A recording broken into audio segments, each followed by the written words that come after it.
All right, gentle watcher. It's been a minute. My sincerest apologies. But it turned out that when I'm on a crunch timeline, I'm not going to take the time to record a video of me learning. I'm just gonna learn it, and then I'll tell you about it later. So, here's what we're gonna do.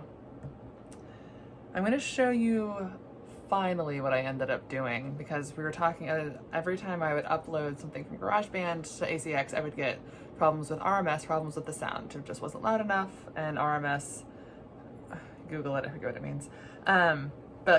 No matter what I did to adjust it in GarageBand, it wouldn't work. And I discovered that GarageBand records in stereo and ACX requires the input to be recorded mono. I don't know what these terms mean. Hey man, I just work here.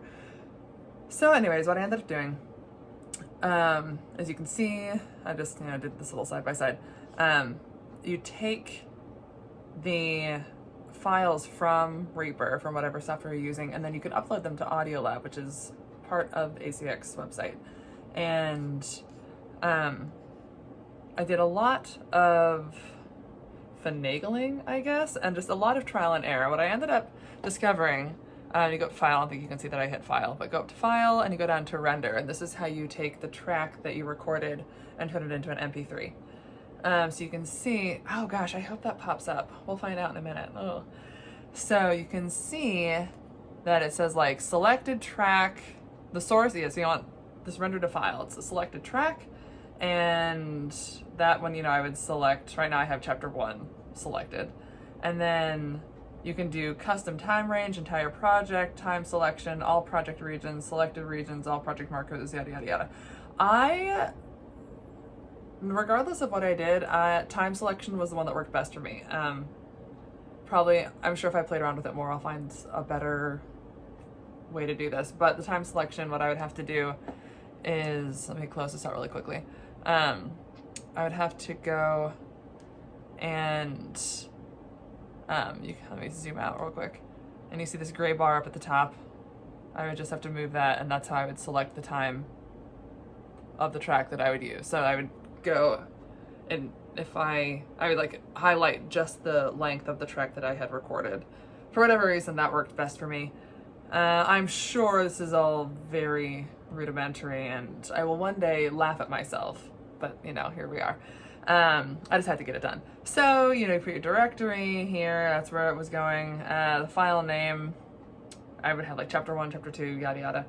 ACX requires a retail sample, so it's just the first 5 minutes of the first chapter. And so I uploaded that, render to, and here is where I discovered the best way to fix the RMS and the sound, is I would click this box for post-process. And then I would click on post-process, and I would fix the RMS, and I would fix peak. And this allowed me to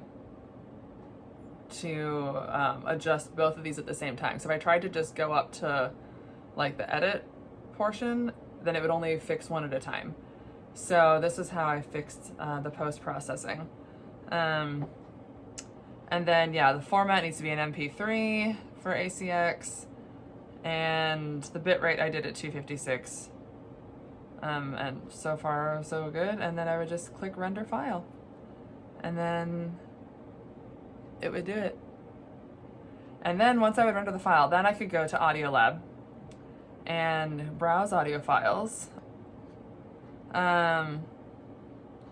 So go to like chapter 1 actual file. I had to do multiple iterations of this. I had issues. Then you just upload it, and then it's like files, analyzing your file. And so this is a way to like analyze it before you try to upload it to your chapter and to your like chapters.